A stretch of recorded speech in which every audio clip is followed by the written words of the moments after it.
Hello friends, after a long time I'm recording, but this is not a lecture, it's just a tips and trick video. I'm just going to show you all how to present your paper in exam. So firstly, many of the students have asked me on WhatsApp how to present the paper for law, ethics and communication and how to make the schedule to study. So let's start with the paper number 2. Paper 2, that is business law, ethics and communication. Okay, students consider this as the most toughest paper in group 1. So firstly, how to plan the schedule. Plan first, complete, I hope this is visible, a little bit zoom in more. First, complete Negotiable Instruments Act. Second, complete with Payment of Bonus Act. Third, Payment of Gratuity Act. Fourth, Employee Provident Fund and Miscellaneous Provisions Act. Complete this much. Then fifth, go for Contract Act, because you have already studied this in your CPD. But if you are a direct entry scheme student, then you might have studied Contract Act in your BCom also, or whatever thing you have done to complete your graduation. Okay. Then go with ethics. Ethics is very simple. Seventh, go with communication. Till here, you have almost covered 75 marks of your paper, including the option. I am saying 75 marks. And then take the last part, Companies Act 2013. This is for 25 marks.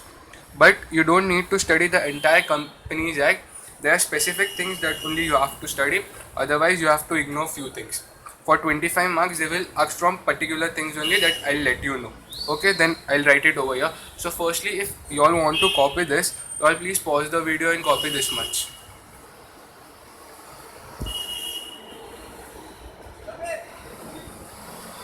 I hope you all have copied this much. For your knowledge, ethics and communications come for flat 40 marks.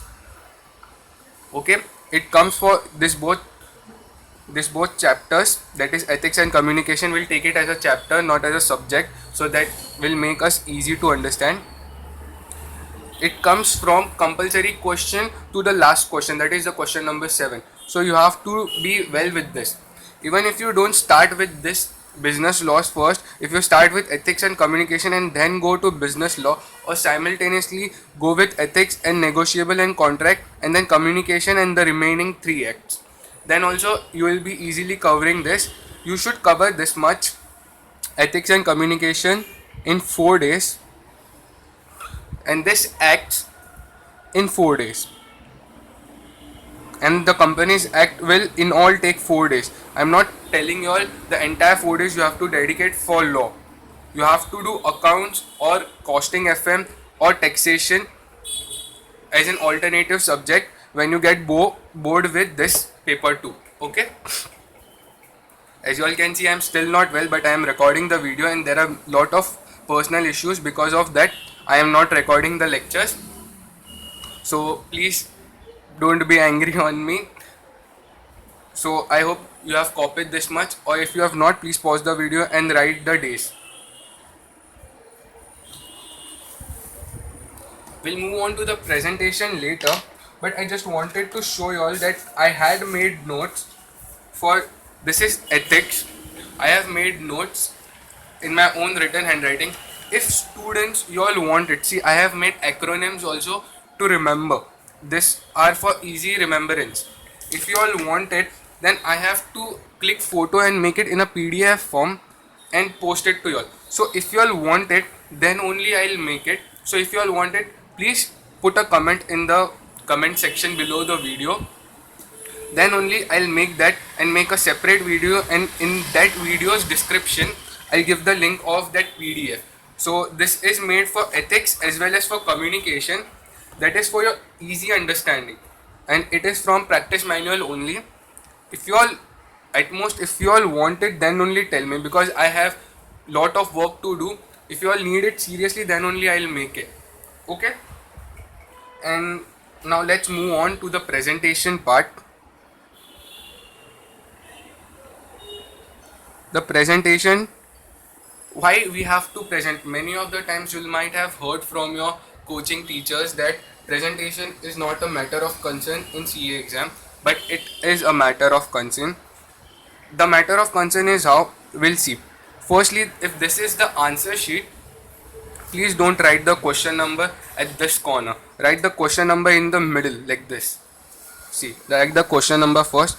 Question number 1A, 1B, like this, and simply put 2 underlines, as simple as that. And then read your question. If you know the answer, then start continuing. Don't write the question number 7 or question number 5 in the first page, because it gives a bad impression. You have heard that writing the question in R sequence is not a problem, but while checking the paper, the examiner gets irritated. So you should take care that examiner should not get irritated.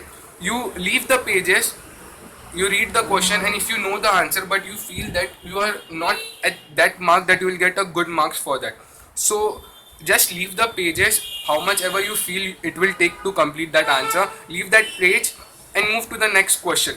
Like if you want to skip the entire question number 1, the compulsory question, so leave the pages, count the pages, how much it will take for you to write that answer, and leave that page and move on to the next question. Okay, don't write question number 7 or question number 6 first on the first page. It irritates, it really irritates. I have talked with the correctors who have corrected the paper. They say we check in the manner how the suggested answer is given. In the suggested answer, the first answer will be question number 1 only. So they have to turn the pages now and then to find question number 1 first, then question number 2. Okay, you have to take care, but there might be some paper corrector who might not be irritated with that. They might feel, okay, he has written in his manner whatever he feels right. Okay, so first was this, you have to write question number first in the first page only. Okay, leave the pages, even if you don't know the answer, leave the pages for that, and write PTO underneath every page. Okay, and one more thing, do not draw lines for the margin. Okay, don't do that, it is time consuming. Please don't do that, it will take your time. Don't do all that stuff. Invest your time, that 15 minutes ICI gives you before giving the answer sheet. Please read the question thoroughly. Mark the question that you want to write first, but leave the pages for the first question that have been asked in the question. Okay, this is my genuine advice to you all. If you all want good marks, please follow this, it will really help you all. Otherwise, if you feel that you have to just cover 40 marks and you have to write anyhow, that is not the case. That time also you have to write in this manner only. Okay, now let's see how to present.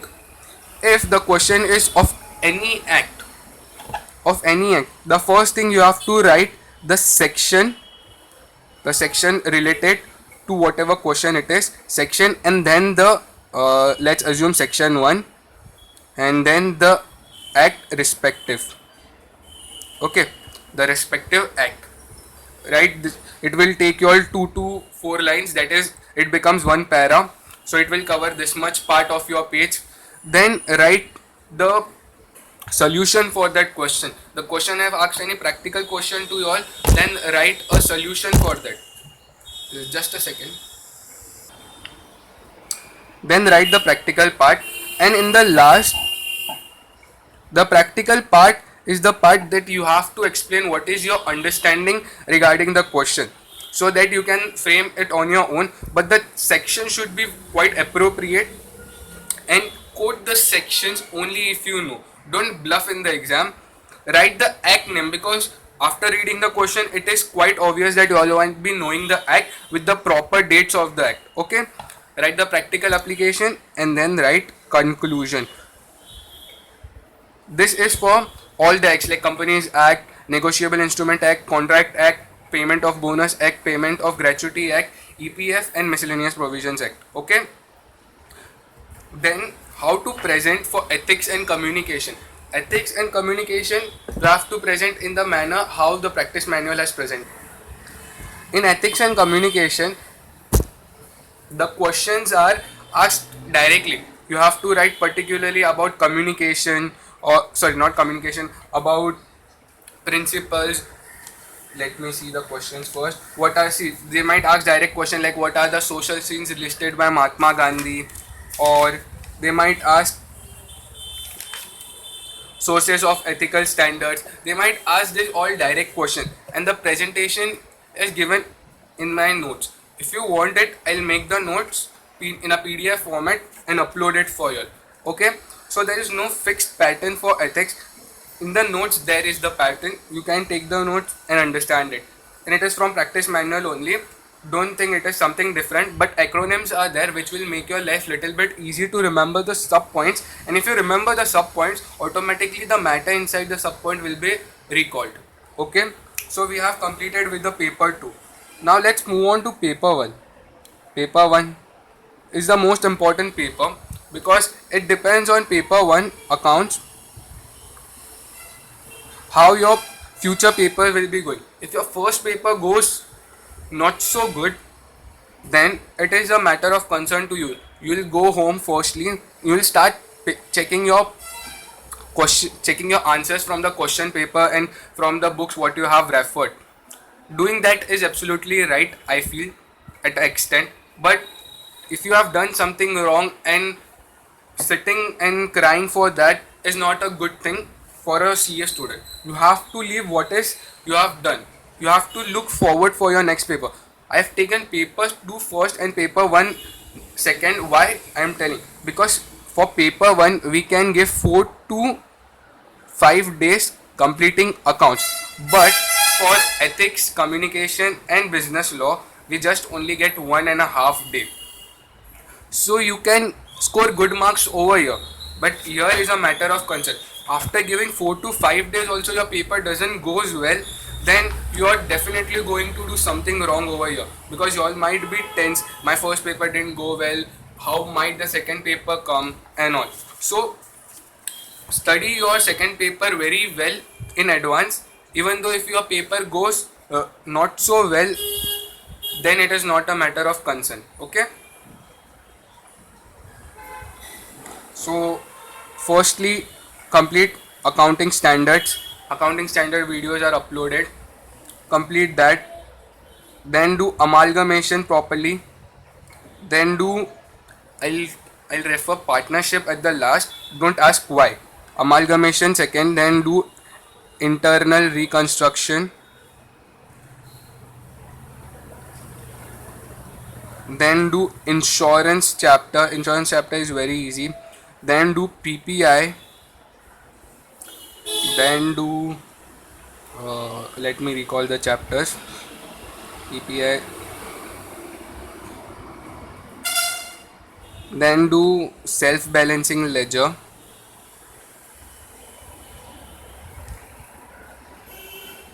Then do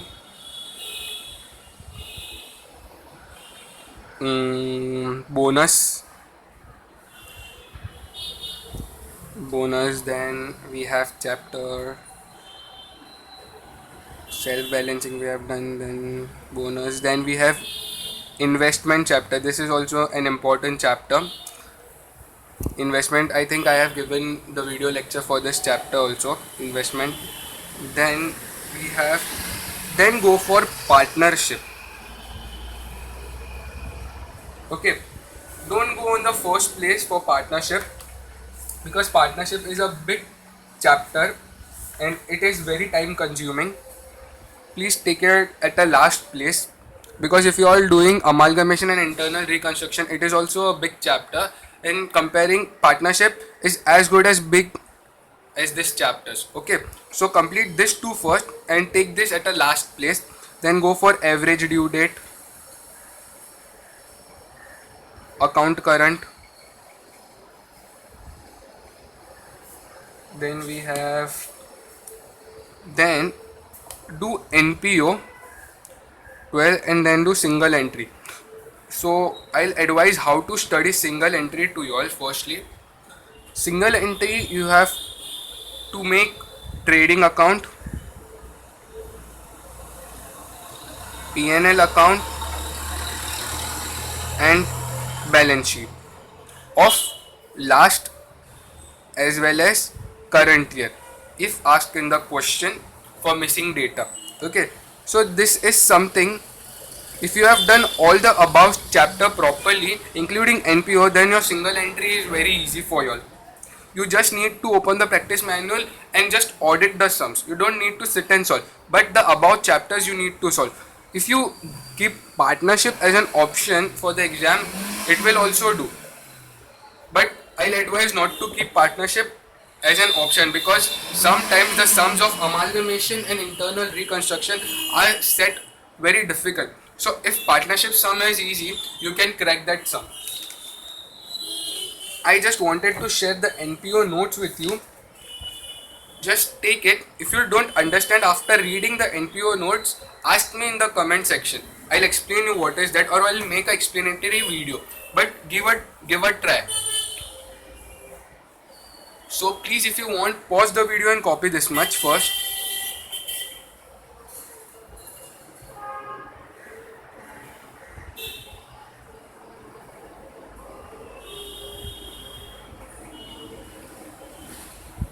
I hope you all have copied this much. Please pause the video and copy this much.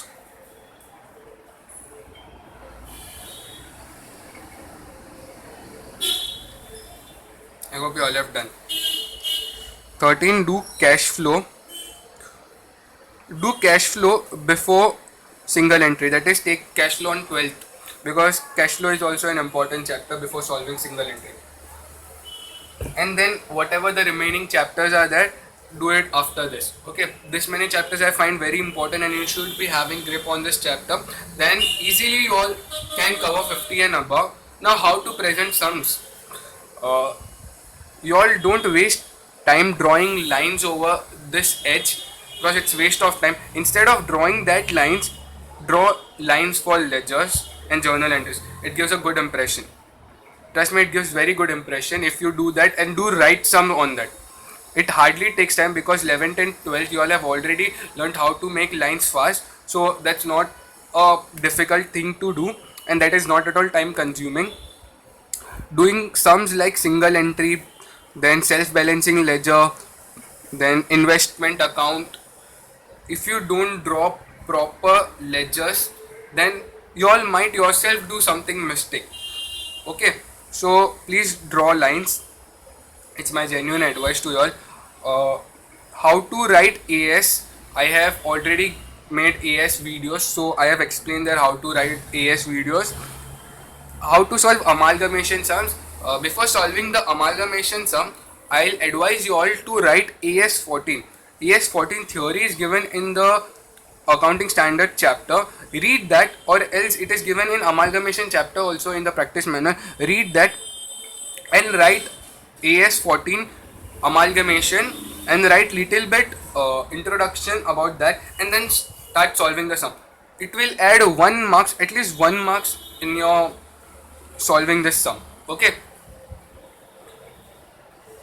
And for cash flow, write AS3, a small whatever introduction you get or meaning for AS for cash flow, write that. Okay, that you will get in the practice manual only easily. Do that. And the last thing is that one last chapter is there in a practice manual, accounting in a computerized environment.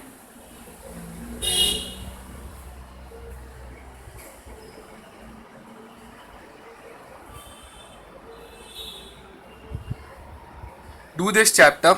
Hardly 7 questions or 8 questions are there. Do that. Refer RTP for this chapter. and complete it off. This question comes in question number 7, last question. Okay, for 4 marks. And in accounts, writing theory will yield you marks, that will not make you lose marks. Okay, so if you all want, please pause the video and copy this much. This was for paper 1.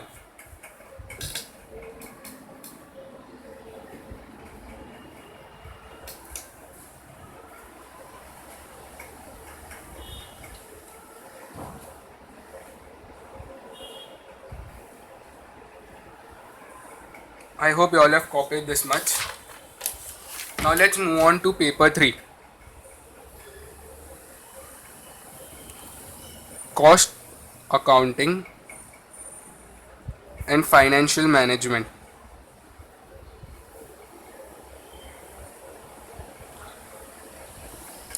The most easy of this both is financial management, and to a few extent, that is, certain chapters are there that are only easy or simple in this cost accounting. So I'll advise you all what to do first is complete the financial management theory first. Comes for 16 marks in the paper, and complete the cost theory first. This also comes for 16 marks. That means this 2 comes for 32 marks of the total strength of the paper. So this is only 32 marks. If you do the theory well, then you have nothing to worry about, and here also you get good marks because it is a part of accounting. Okay, so please do this first theory, and then third, complete financial management, and fourth, complete cost. Take cost at an last part because cost is little bit tough for the students. If you are completed with the theory of financial management and financial management sums, then please solve few chapters that are very easy in cost and related theory for that. Okay, I'll give proper breakup for all this, but now I'm just guiding you this much. I'll see if I get time, I'll give proper breakup how to study, in what order to study the chapter, so that you'll get synced automatically in financial management and for the cost accounting. Okay, now I'm not showing because I have made an analytical review of that chapters, so I'm not having it right now with me. When I'll have that, I'll show it to you all. Okay, so this is related to cost accounting. Taxation, I feel direct tax I had covered a lot to the students, so there might be no problem for them. But how to present, students are asking me still how to present. So let's see how to present. Paper 4, taxation. Paper 4 is taxation. In taxation, first is direct tax. You will complete direct tax first only, and in the second place complete IDT. I have made direct tax to a great extent easy for you all. I hope I have made. So complete direct tax and listen to the playlist if you want to, again for a revision basis. Direct tax and IDT. How to present the sums now? See, always remember, solve the sums from practice manual. I have taught you all in all possible ways from the practice manual only. So please write the notes properly. If you see in the practice manual, notes are the important part of the question. Don't skip notes in the taxation paper. You have to write note for everything, for even a small assumption that you make. Assumption, then section, then if violation, and lastly the conclusion. Okay, write the conclusion, what you are drawing from that particular question. Okay, so this is for taxation completed. Now a bonus part for y'all. I am giving you a help for paper 5 also, not paper 5, paper 6, auditing, and paper 7. Paper 5 I am not giving because I feel advanced accounting is bit easier and I have not taught accounting standards in paper 5, so I am not taking that. So let's move on paper 6, auditing and assurance. How to study this? Students go mad studying. So let's see how to study. Firstly, complete chapter 1 to chapter 4 in the practice manual. Second, in the second place, complete company accounts, or not company accounts, company audit, only part 1. Okay. And third, complete special audit, which includes government audit also. So first complete this much things. And the fourth part is vouching and verification. Vouching and verification and company audit part 2. Okay. This is chapter 5 and 6 and chapter 8. For this chapters, I'll give you a note for this. If you write the answers of this chapters, if it is a 16 marks question, you'll approximately get 8 to maximum 10 marks. And this question, the questions from this chapters comes in question number 3 and question number 7. Question number 3 is completely vouching and verification. Question number 7 is miscellaneous questions, but in this from chapter 8 only questions are asked as per my analytical view.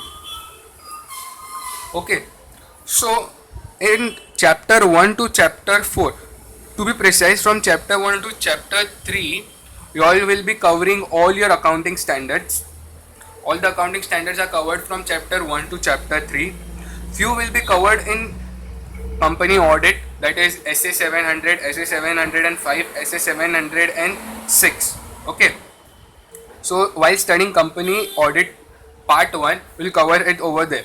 And to cover sections in this audit, company audit part 1 is company audit. Wait, I'll write sections for you all.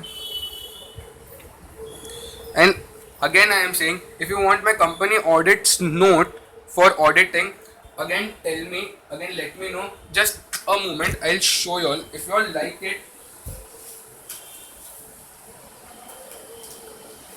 then only I can upload it. Otherwise it's a waste of time to me.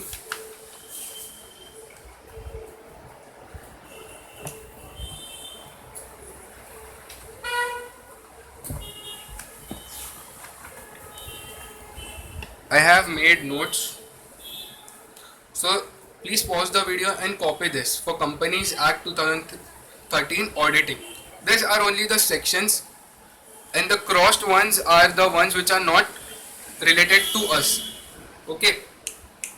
So please pause the video first.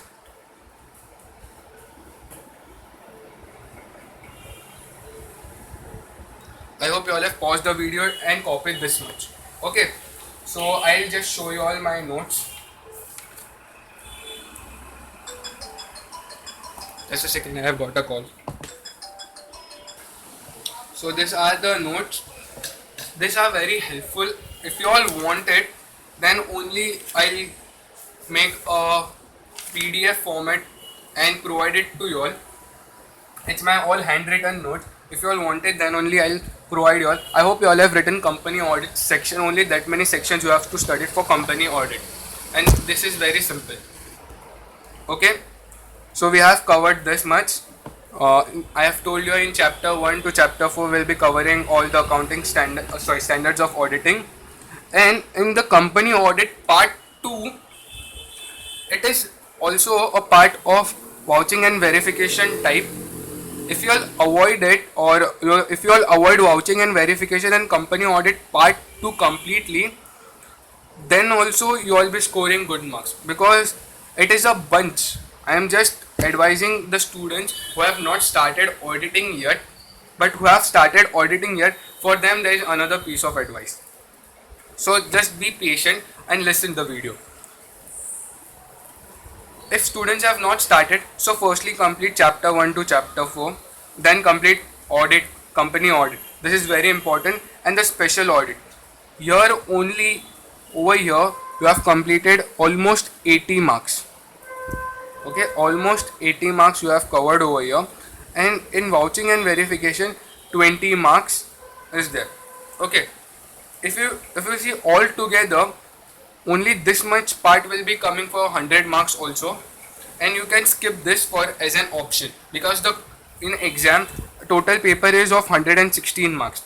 Okay, if you skip question number 3, vouching and verification, it's a huge headache that you have left aside.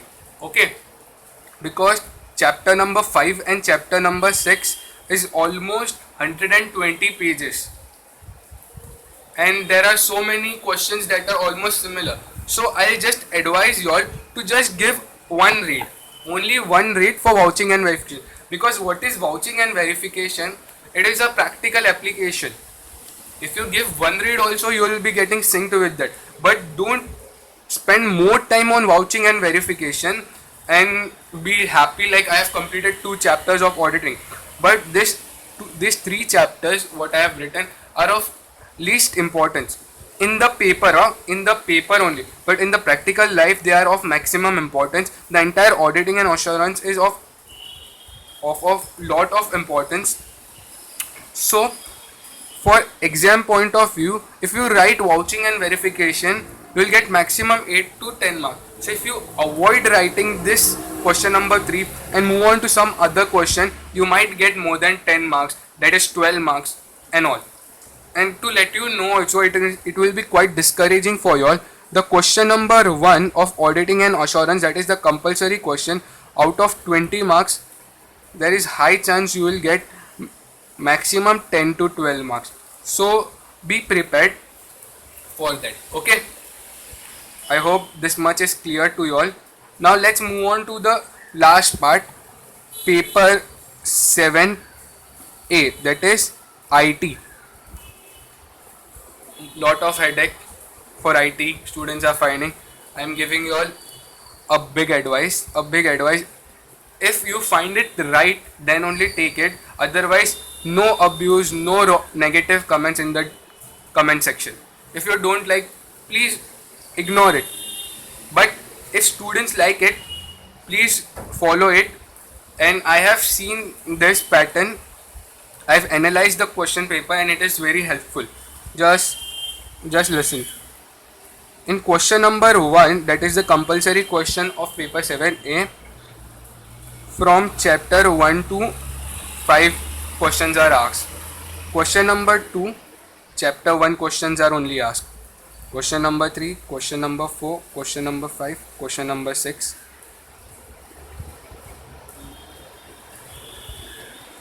Only chapter number 2 questions are asked, only chapter number 3 questions are asked, only chapter number 4 questions are asked, only chapter number 5 questions are asked.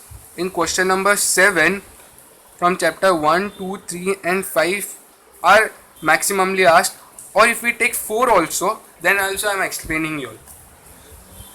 So in paper number 7, that is IT and information, you can skip this chapter number 4.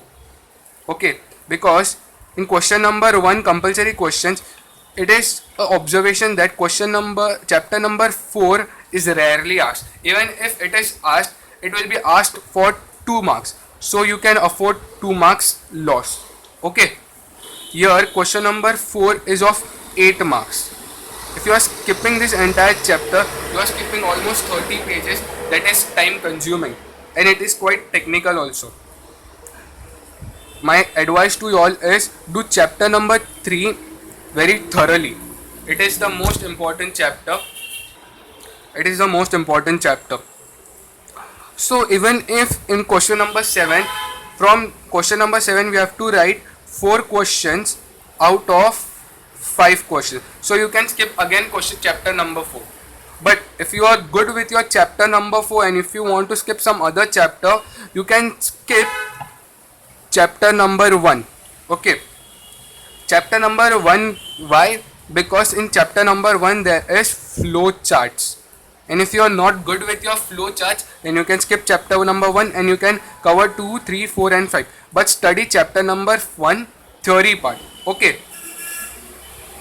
So this is the only advice to you all for paper number 7A IT. So if you want, please pause the video and copy this much. And this was only the tips and tricks that I could have shared with you all. So only I can share tips and tricks now because time constraint is there for me and I am having lot of personal issues which I am not willing to discuss with you all. So and I will not be able to record videos. I had tried to a lot extent to find time for myself and record video for you all, but I am not able to do so. So I am sorry for that. I'll be trying for the next attempt, that is May 17th, but for November 16th it is highly difficult for me to provide you all assistance. If could I provide you all assistance with my note, I'll make it in a PDF form, but I don't have proper notes for my indirect text, for your indirect text, because all indirect text is in my brain. I have to write and teach all, so I can't do that. If I could have done that, I could have done the video only and taught you all simultaneously. Accounts also, it's in my brain. Only the NPO note I had made. If you don't understand the NPO, ask me in the comment section. I'll explain you how to read that, or WhatsApp me. You all might be having my WhatsApp number. The recording device has got repaired finally, so I started recording. Thank you. I'm very sorry that I am not able to record. I'm signing off now. I hope this was quite helpful. Please let me know in the comment section if you all want the PDF of ethics, communication and auditing. I'll provide it to you. Okay. Thank you. Bye.